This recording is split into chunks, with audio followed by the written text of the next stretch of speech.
Captain Minji Park stood on the bridge of the research vessel Horizon, her eyes fixed on the vast emptiness of space at the edge of our solar system. For 3 years, they had been searching for signs of extraterrestrial life. Today, that search would end. "Captain, I'm detecting unusual energy readings," said Taehyun Kim, the ship's engineer. His fingers flew across the control panel as he tried to make sense of the data. Minji moved closer to the main view screen.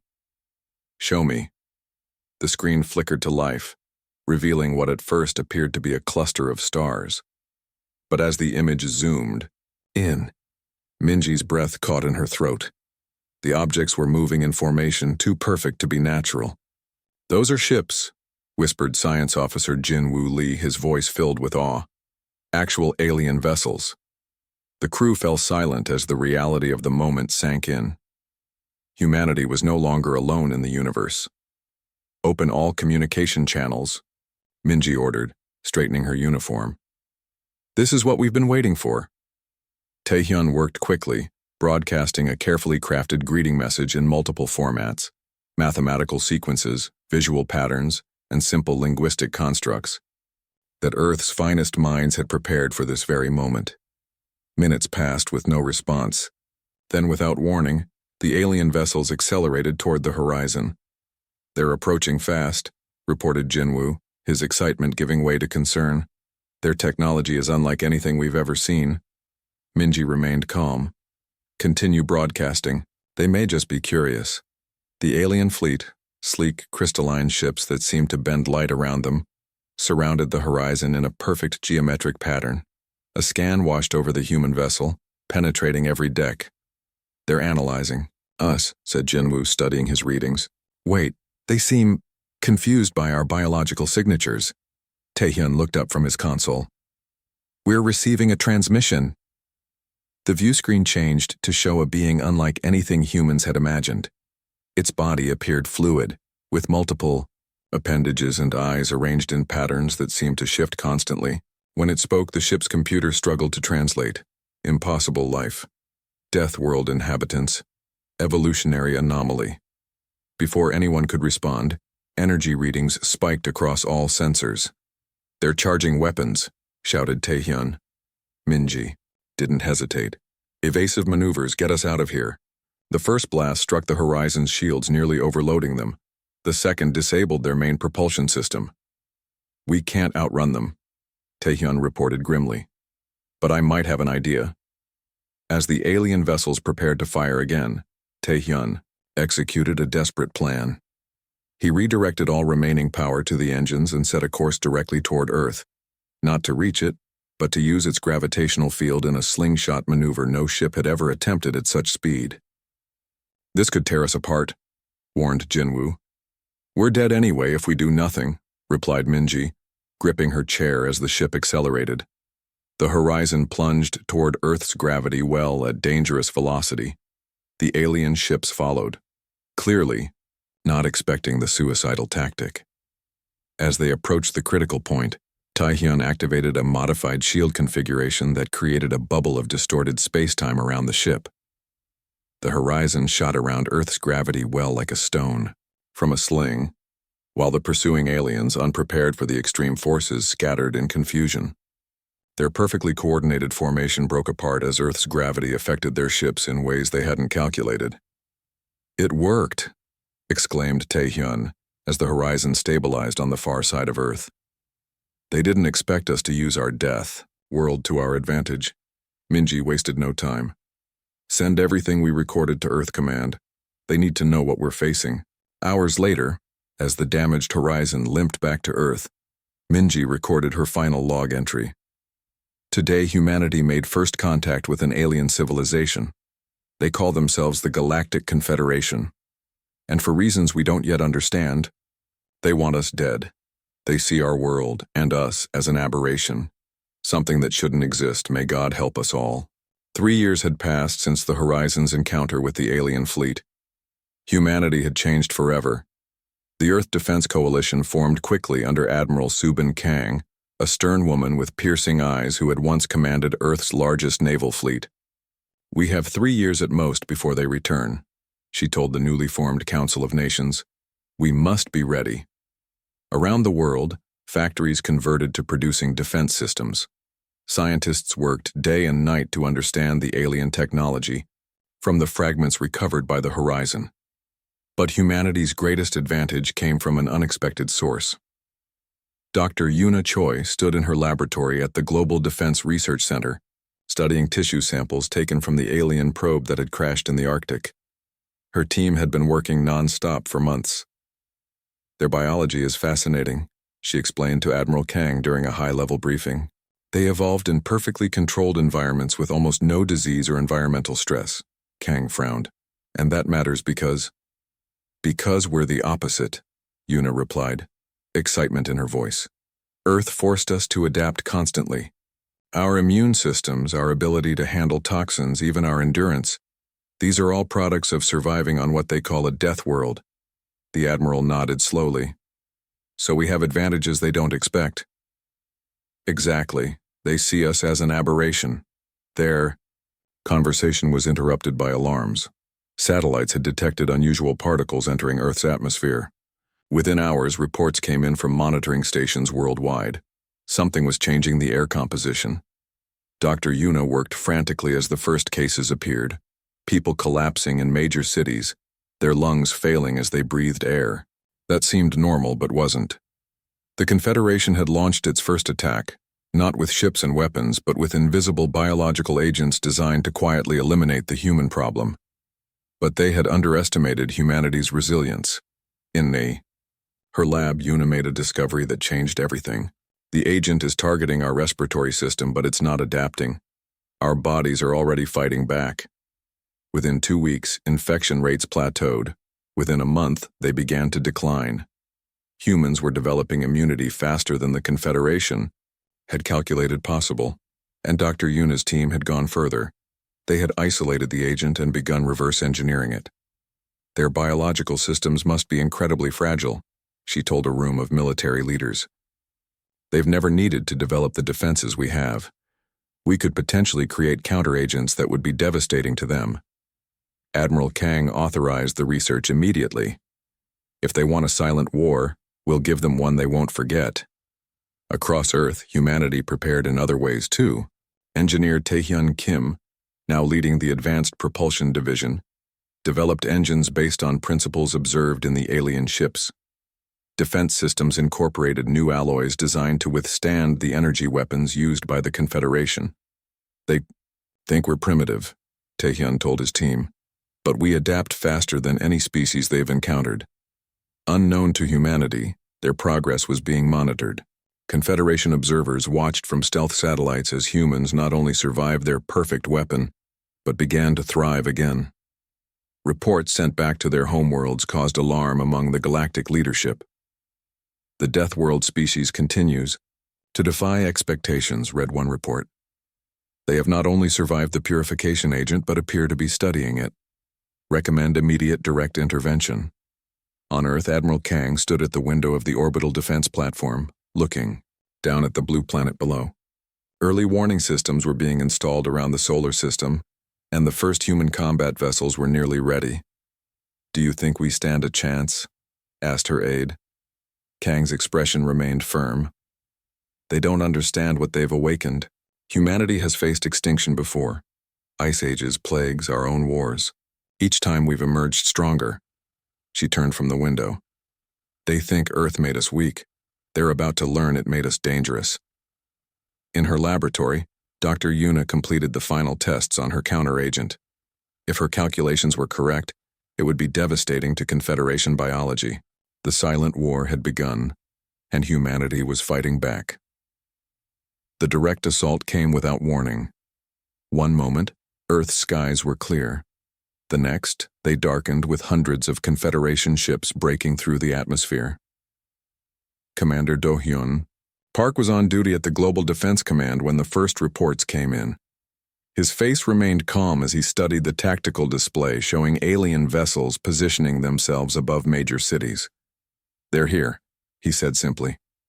The moment they had prepared for had arrived.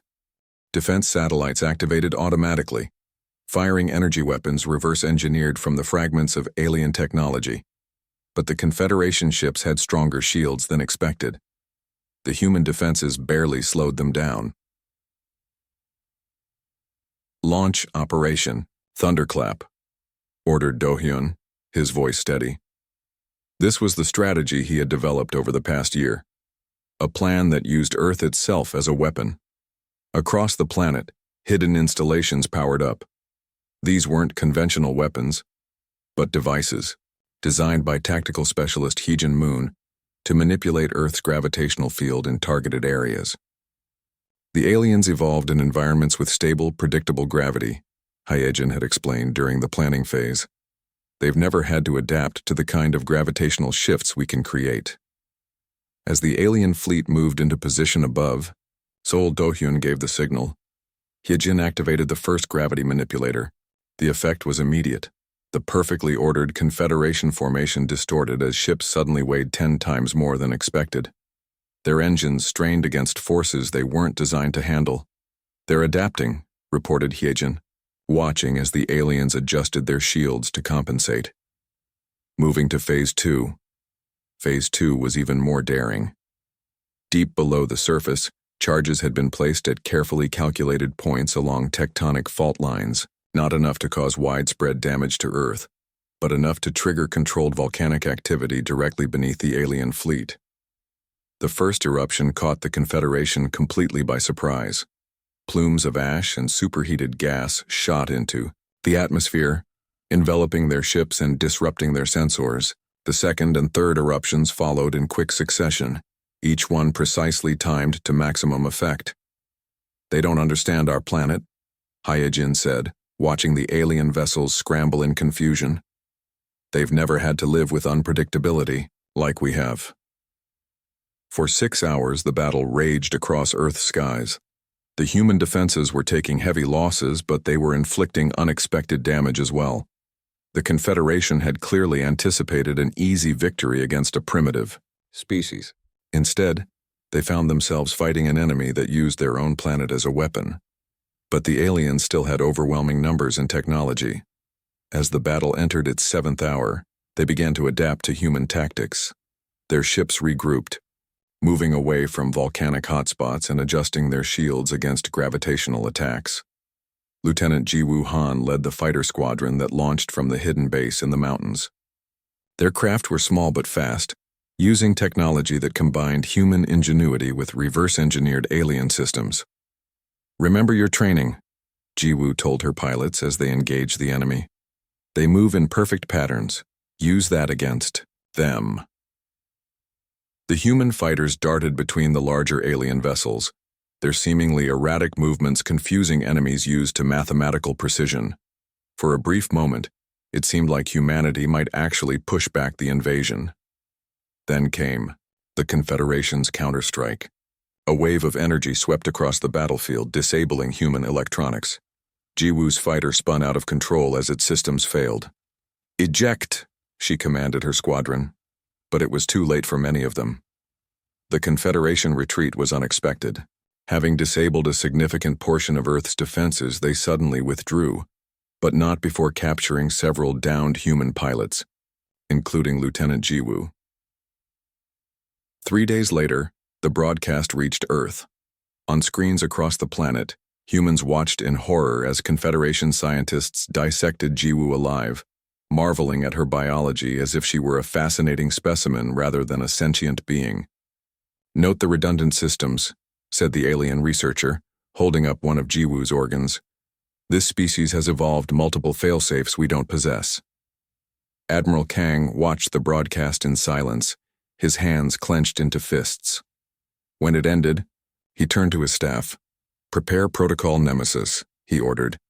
"It's time to show them what humanity is truly capable of." The broadcast of Lieutenant Ji-woo's dissection spread across Earth like wildfire. In homes, on streets, and command centers, people watched in horrified silence as Confederation scientists treated a human being like a laboratory specimen. When it ended, that silence transformed into rage. High Admiral Sung-ho Kang addressed the Unified Earth Council the next morning. His normally calm demeanor had hardened into something cold and resolute. "For 3 years, we have defended. Today, that changes, he said. They believe us primitive. They believe wrong. Protocol Nemesis had been developing in secret since the first contact. It wasn't just a military operation, but humanity's answer to extinction, a plan so daring that many had considered it impossible. Captain Yunju Nam stood before her crew in the underground hangar. The 5 stealth vessels before them represented humanity's greatest technological achievement, ships built using reverse-engineered alien technology combined with human innovation. Our mission is twofold, Yunju explained. Rescue our captured people and deliver Dr. Yuna's package to the Confederation homeworlds. Dr. Yuna's package was the culmination of her work, engineered pathogens designed specifically for Confederation biology. While ethically troubling, the broadcast had silenced most objections. This was survival now. We are what our world made us, Yunju told her crew as final preparations were made. While they evolved in perfect environments, we adapted to Earth's challenges. That is our advantage. The launch was conducted in absolute secrecy. Using a propulsion system that bent light around the vessels, Yunju's flotilla slipped past the Confederation monitors at the edge of our solar system. The journey took weeks. The crews trained in conditions that would kill most Confederation species, extreme temperature shifts, radiation exposure, and oxygen deprivation. Their bodies, shaped by Earth's harsh environment, could endure what their enemies could not imagine. Their first target was a research station where captured humans were being held. Intelligence suggested Jiwoo might still be alive, along with 20 other pilots and soldiers. The station orbited a gas giant in a neighboring system. Its defenses were minimal. The Confederation never expected an attack this far into their territory. Yunju's ship approached alone, mimicking the energy signature of a supply vessel. They're requesting identification, reported Communications Officer Hyunbin. Send the codes we extracted from their systems, Yunju ordered. Moments passed in, tense silence before the station's docking bay opened. Once inside, the human strike team moved with practiced precision. Unlike the physically weaker Confederation species, the humans could function in the station's heavy gravity without assistance. They found the captives in the research wing. Jiwoo was there, alive but badly injured. She looked up at her rescuers with disbelief. "You came for us?" she whispered. "We leave no one behind," replied Yunju, helping her to her feet. While the rescue mission proceeded, the other ships in the flotilla reached their targets, key worlds in the Confederation's biological network. At precisely coordinated times, they released Dr. Yuna's engineered pathogens into atmospheric processors and water reclamation systems. The effect would not be immediate, but it would be devastating.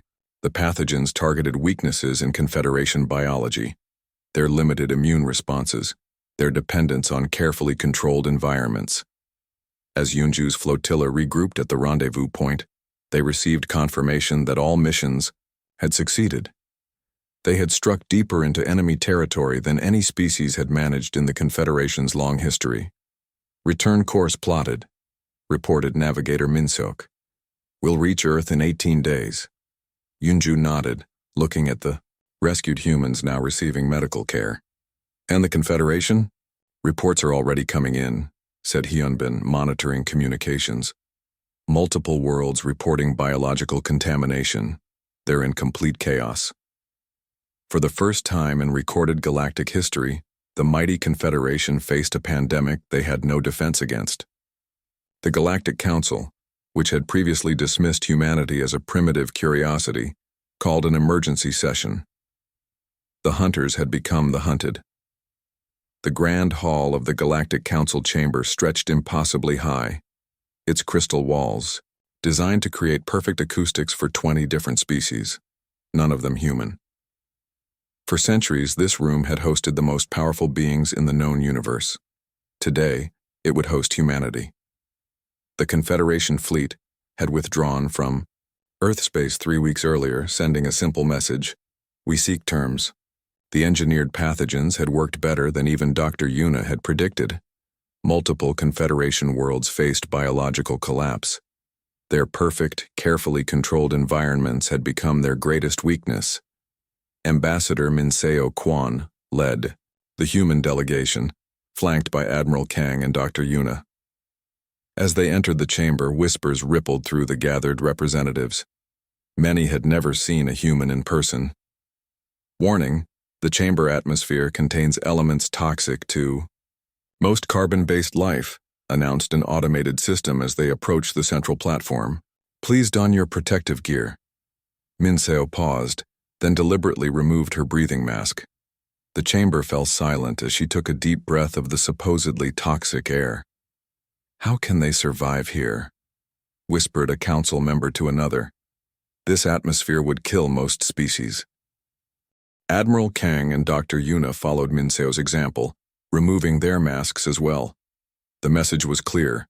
What was deadly to others was merely uncomfortable to humans. The Grand Counselor, a being whose body seemed composed of shifting light patterns, addressed them first. The Confederation seeks cessation of hostilities. You have employed biological weapons against civilian populations. This violates all galactic conventions. Minseo's voice was calm but firm. You dissected our people alive. You attempted to exterminate our entire species because we did not fit your understanding of evolution. We merely showed you the consequences of attacking a species that evolved on what you call a death world. She stepped forward, her eyes moving across the assembled representatives. Humanity did not seek this conflict. We asked only to exist. Now we demand recognition, not as subjects but as equals. The negotiations lasted 3 days. By the end, the Treaty of Sol established humanity's place in the galactic community. Earth and its colonies would remain sovereign. The Confederation would provide technological knowledge as reparation, and Dr. Yuna would provide the cure for the pathogens, once all human prisoners were returned. As the human delegation prepared to leave, the Grand Counselor approached Admiral Kang privately. Your species is unlike any we have encountered, it said. You survived conditions that would kill most life forms. You adapted to our weapons faster than we could develop them. You turned your own planet into a defensive weapon. The Confederation fears you. Kang nodded slowly. Perhaps that fear will bring respect, and perhaps respect will eventually bring peace. Later, in the archives beneath the council chamber, alien scientists studied human history with growing unease. They reviewed records of ice ages, plagues, wars, and near-extinction events, all survived by this resilient species. The ancient texts were right, the lead archivist noted to her colleagues. They spoke of a species born of adversity that would either destroy the galaxy or transform it forever. We now know which species they meant. 6 months later, Admiral Kang stood alone at the newly built memorial on Earth. The black stone bore the names of all who had died during the conflict, with Lieutenant Jiwoo's name given special prominence. She had survived her captivity and now led Earth's first official diplomatic mission to the Galactic Council. Kang placed his hand on the cool surface of the memorial. We showed them, he whispered to the stars. The universe now knows to fear the wrath of humanity. But perhaps they will learn to respect our compassion as well. Above him, the night sky was filled with more stars than ever before. Now that humanity knew they were not alone, and that their place among those stars was secure.